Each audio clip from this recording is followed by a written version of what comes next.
out the way. Who got a watch? Who got the time? I'm raising the clock. Even in my feelings, grind don't stop. Got big dreams, want big rocks. I got plans, you got talk. Heard it's real cheap, but it's really gon' cost. I'm trying to get these ends, build empires with my friends. I'm about handling my business. TeaV. Everything I say in this video is alleged. It is in my opinion, and it is for entertainment purposes only. Hello, YouTube family. It's DeMarie TV. Please like, comment, and subscribe to the video, you guys. I'm new to YouTube. Every like and subscribe that I get, it helps me get higher in the algorithm. And I always forget to ask you guys in the front of the video, and I wait till the end and I miss it. So would you please do me a huge favor and like the video and subscribe to the channel. Here we go. Hey, DeMarie TV family. So today we are reviewing Big Brother season 25, episode 32. And this week we pretty much knew what happened as far as the winners of the competitions and the nominees, because we were able to figure out during the Invisible HOA week exactly what Jag was doing because he told everybody. So when the episode begins, Jag is in the room with Blue and he's telling her that he, doesn't know who the Invisible HOH is. And Blue knows for a fact, based on the time that was given, there's only so many people in the house who can hit that time. But Jag is the #1 suspect because of the speed with which he can finish the competition. It would be different if they didn't give the times, but the times was a dead giveaway. So Felicia's outside, they're in the backyard, Corey and Jag are sitting in the hammock and they're discussing strategy. Now they're looking at each other and Corey's saying in his mind, listen, I'm so excited. Jag is doing my dirty work because next week when I'm HOH, Jag and Matt are up. So they're both talking to each other as if they're part of a team, but that's not where Corey's head is at. He's 100% sure he has the game on lock and he knows exactly how it's going to go because he has masterminded. So Miss Felicia is sitting over there and she's looking at them and she just comes over and says, listen, am I the real target? Because she knows one of them two, based on the times, again, the times was a dead giveaway, Big Brother, based on those times that one of them are the Invisible HOH. And they both tried to play it out like, oh, we don't know who's doing what. But that's not true. And Felicia knows it's not true. That's why she just called them on it. She wanted to see if they were going to tell her, am I the target? Is it me or is it Blue? What's up? And they didn't say anything. They kept it quiet. But everyone at this point is pretty clear that the HOH, the Invisible HOH, is one of two of these people. Now, America and Corey, they started to get too cocky. They just started, smelling themselves. They started believing, oh, we got this on lock. We know what we're doing. They were just playing pool and just basically congratulating themselves for something they hadn't done yet. This is not an executed plan. So why they sitting up feeling like the bee's knees, I do not know. But this is a part of the reason that they got put on the block. People are looking at them and they're recognizing their body language, their arrogance. You're supposed to act, you're supposed to even pretend that you don't know what's going on. They don't do that. They looking real lax. They looking real relaxed. And this is rubbing people the wrong way. So America overplays her hand and she's in the bathroom with Blue and she decides to tell Blue that Matt and Jag are targeting her. Number one, Blue's not gonna listen to America. They not cool. They never played the game together. And Blue doesn't trust her and America doesn't trust Blue either. And Blue has watched America run around the house doing the same thing with other people. She's not a trustworthy companion to Blue, so why she felt the need to try to even pull this move, I don't know. Wrong time, wrong place. It was not a good move. She should have just held her mouth, let the Invisible HOH play itself out, and left it at that. She's overplaying the game. She's doing way too much, way too fast, and it backfires. Now, what I will say is she has a point. She wants to get to the end, and with these two, Matt and Jag, in these competitions, it's going to be very hard to do that. Now, whether you like someone in the game or not, that should be resonating with all these women. It should be resonating that they cannot get to the end of this game if you're competing with Jag, who just won an Invisible HOH in 8 minutes. So hopefully these women are getting it in their head that they have to eventually push these men out. That's what I want. That's what I'm advocating for. And we're going to see if it happens. The smart move would have been to have someone else give Blue this message, but she is very aware that Corey and America have wanted her out. Corey specifically have wanted her out for quite some time. So she's not hearing anything that America has to say. So they get the notice about the veto game, the BB Power of Multiplicity. They all get placed on notice that everyone's going to be playing, and everybody starts spinning. The knowledge of having 2 vetoes, everyone immediately goes into strategy. What are we going to do? How are we going to make this happen? Everyone's thinking about what their next move is going to be. And it's game on. Back-to-back vetoes in the house. Everybody's getting ready. So as suspected, Blue is in the room with Matt, and she's telling Matt, because Matt and Jack have been her confidants from day one. So she's telling them exactly what America said. And this is letting Matt know he can't trust Corey and America. And boom, this is where it all falls apart for Corey and America. If America had just kept her mouth, this is the week of the blab. Like, these people are just blabbing their mouth and just running their mouth too much. You know, it's something really rich about silence. Just be quiet. Just be quiet sometimes, and everything else will work itself out. America talks to Blue. Blue tells Matt. Matt is, of course, going to tell Jag, and it puts their demise in motion. That's just how this goes. So now Blue is gunning for HOH, and she wants Matt or Jag to win an HOH as well. And that way she can take herself off the block, and Matt and Jag can put up Corey and America. And next, Blue gets to tell Jag before they do the HOH competition what America told her. And she told him, America and Corey are coming at you hard. And that's when everything just falls in order. Blue is being played, of course, but her loyalty to Matt and Jag helped them in this moment realize that Corey and America were actually coming for them. And that's when Jag started to kind of come to the conclusion that he needs to switch his game up, which he should have known anyway. I don't know what made Matt and Jag think it would be a good idea to work with Corey and America. That was never a good idea.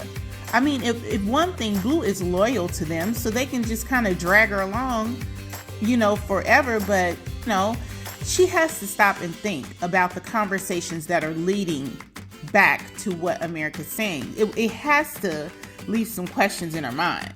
So then they head out to the BB Superhero Training Academy. Of course, we all know this competition. You have to hang from a rope and they get pounded while they're hanging. They get sprayed with stuff.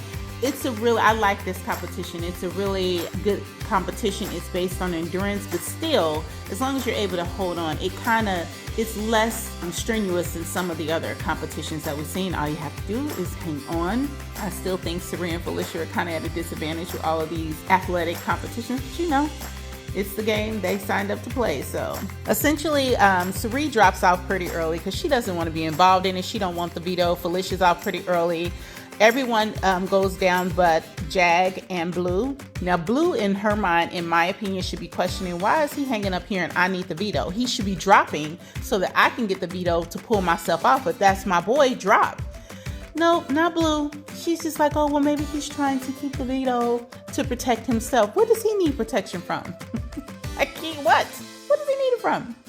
But anyway, so of course, Jag hangs on the longest because Jag is the new Cameron and he wins. So immediately following this, they have Jag come back out and he has to hang, and everyone is supposed to guess the amount of hang time that he will have up there. And the person who guesses closest to his hang time wins. So it's pretty simple. It levels it out. This is something where Sari and Felicia could come back, but again, Sari and Felicia don't want nothing to do with this veto, so they write like huge long numbers. He's tired. Jag just came off a very hour, I think it was like an hour 40 something minute comp, so he's wore out. Logically, you would not think he's going to hang there for a super long time. Well, Blue ends up guessing she wins the veto, so Blue pulled it out and she is able to now take herself off. Because Sari and Felicia wrote down some crazy numbers for the competition, they have punishments.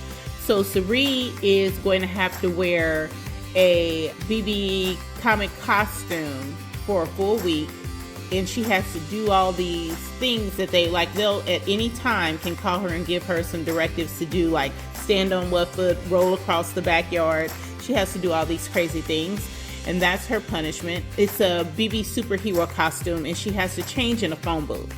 Then Felicia is going to be quarantined in her room for 24 hours. She can't have contact with anyone. They even set up a little porta potty in the room with her, and all she can eat is peanut butter and jelly. Now, you know this is going to drive Felicia crazy because she's on the block, and she's going to want to campaign and try to convince people to take her off, but she can't. She can't talk to anyone.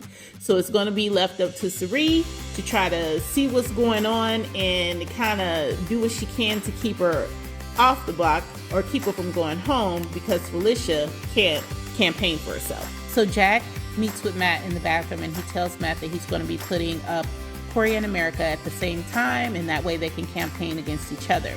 Meanwhile, Felicia is waiting to be let out of solitary confinement, and as soon as she gets out, she is trying to figure out what is happening. So when Felicia's let out of solitary confinement, I thought it was really nice. Everyone's screaming and yelling and going over there to meet her and give her a hug because they miss Felicia being in the house, which is really cool. That has to make her feel good. And Jack pulls her in the bathroom and lets her know that he's going to be taking her off the block and putting up Corey and America, and she's ecstatic. She gives him this huge hug, and so she ends up having a conversation with Jack in the bathroom. So Jack decides he's going to tell everybody that he's putting up Corey and America before he puts them up, and Corey and America decide to tell everybody he's the invisible HOH. So he goes around, he lets Sari know, he lets Felicia know, he lets everybody know, Boy Jane, and then he has this one last loose end to contend with, and that is Blue, supposedly one of his strongest alliance members. He's told everyone but Blue, and he's worried about how that conversation is going to go. But when he tells Blue, he kind of makes it sound a little bit nicer and sweeter than it was. He says that Corey and America were trying to talk bad about her to him, and he started to believe it. He apologized, and Blue's happy as ever that he's putting up Corey and America. I don't know if she's thinking about the fact that he was considering letting her go out the house, or if she believes that, I don't know what she thinks, but she was totally fine with it. Never asked him why he didn't tell her he was the invisible HOH. Never called him on why would you put me up and not talk to me about it. It's nothing. She's full of hugs and smiles, and she's just happy that Corey and America are going up. It's weird.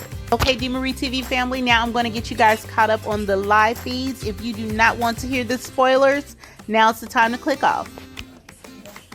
So last night, America finally pulled herself together. She got out of the bed and she got back in the game. So it was a lot of conversations to be had, a lot of apologies are going around. And today, America and Corey woke up and it's just campaign day. They are both at it. Corey puts on his pink suit. I don't know where the hell he going, honey. That pink suit is awful.